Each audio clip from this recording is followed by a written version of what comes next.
graça, misericórdia e paz da parte de Deus, nosso Pai, e do Senhor Jesus Cristo, nosso Salvador único. Aqui estamos mais uma vez para uma meditação na palavra do Senhor.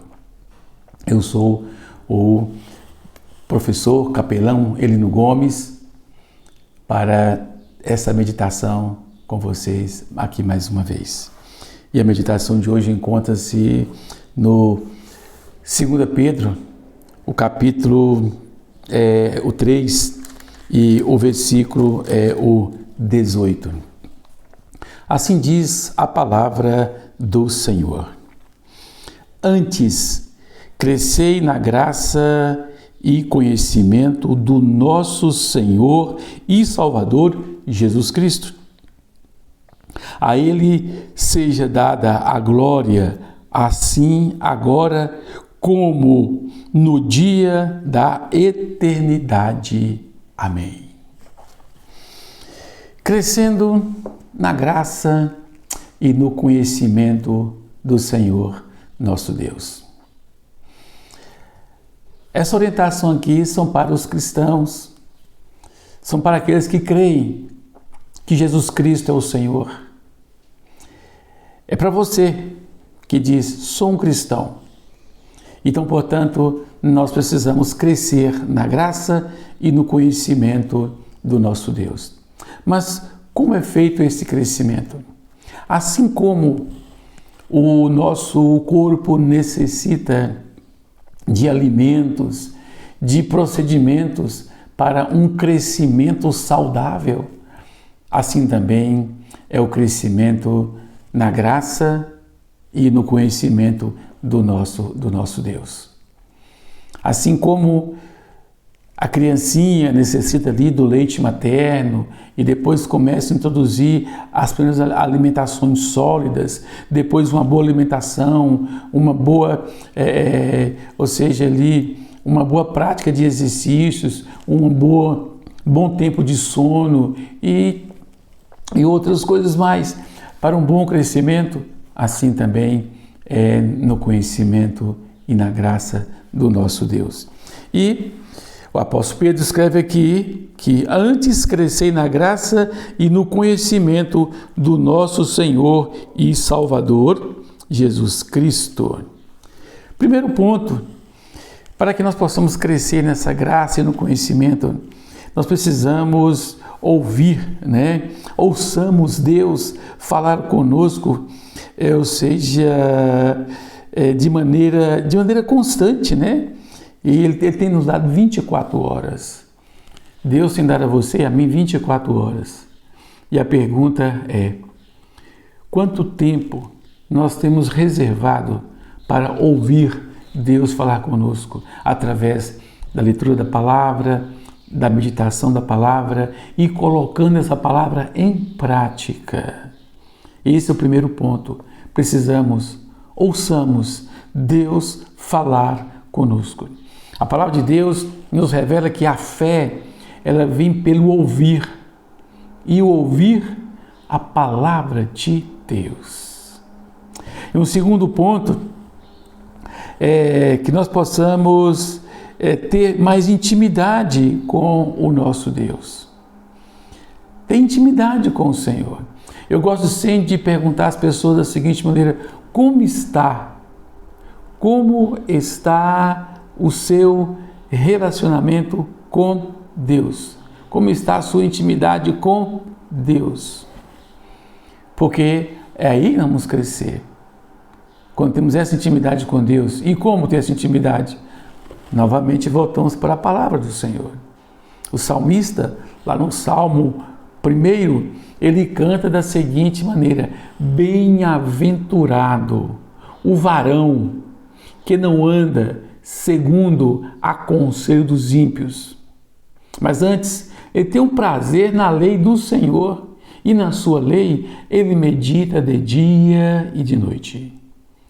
Ou seja, ouvir a palavra do Senhor, ter a satisfação de estar na presença do Senhor. Se eu sou um cristão e eu quero um dia estar com Deus na eternidade, como que eu quero estar na eternidade com Deus se eu não tenho prazer, se eu não tenho satisfação nas coisas do Senhor?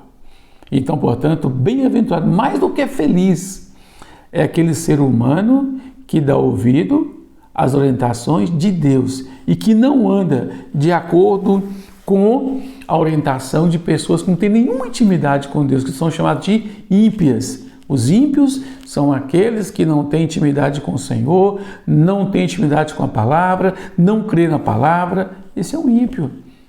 Essas são as pessoas ímpias. Então, não vamos andar de acordo, esse andar aí é viver de acordo com orientações dessas pessoas. Você quer uma boa orientação? Vai na palavra que você vai encontrar essa orientação. Ela tem orientação para tudo que você imaginar. Ou seja, para qualquer tipo de perguntas, nós temos respostas na palavra do Senhor. E em terceiro lugar, para que nós possamos crescer na graça e no conhecimento do Senhor, precisamos fugir do pecado. O que é fugir do pecado? Ou seja, é evitar esses erros em nossa vida. Que o pecado na sua vida, na minha vida, seja um acidente. Acidente ninguém procura, nós evitamos. E às vezes acontece. Assim também é na vida do pecador arrependido. O pecador arrependido, o pecado na vida dele é um acidente. Agora, aquele que não é arrependido, ele fica premeditando o pecado. Ele diz, por exemplo, ele fala o seguinte: olha, eu vou falar com alguém essa versão, mas se ela começar a duvidar, eu invento outra, e vou inventando outra. Ou seja, é a pessoa que vive na prática da mentira. Então, portanto, nós precisamos fugir do pecado e nos aproximarmos de Deus. De Deus. Então, portanto, lá em Tiago, no capítulo 4, versículo 7, nós temos o seguinte, ó: sujeitai-vos, pois, a Deus. Resistir o diabo e ele fugirá de vós. Sujeitai-vos a Deus, ou seja, estejamos submissos às orientações do Senhor e vamos resistir o inimigo das nossas almas e ele vai fugir da nossa presença, né? E, em quarto lugar, devemos dedicar o nosso dom, o dom específico, né? Um dom específico na obra do Senhor. O que é um dom? Dom são capacitações que vêm de Deus para você possa executar na obra do Senhor. Vamos imaginar que você tem o dom de visitar e socorrer os necessitados. Procure fazer isso com muito zelo. E fazendo isso, sabendo de uma coisa, que eu estou fazendo não é para que eu possa ser salvo, não. Porque as obras, elas não salvam. Nós somos salvos para evidenciar a obra do Senhor Jesus. Que muitas pessoas pensam que fazer a obra, fazer caridade, dar esmola, isso vai te levar para o céu. Não. Você já é salvo para fazer isso, né? Mas é necessário que você faça realmente as obras, não pensando, não ali, vamos dizer assim, colocando a dependência, se eu não fizer, eu vou perder a salvação. Não. Só Jesus Cristo salva, e você foi salvo para executar as boas obras, porque quando você é salvo por Cristo Jesus, aí ele vai estar te capacitando a você trabalhar na obra dele, a obra que pertence realmente a ele. E, em quinto e último lugar, leia, medite e coloque a palavra do Senhor em prática.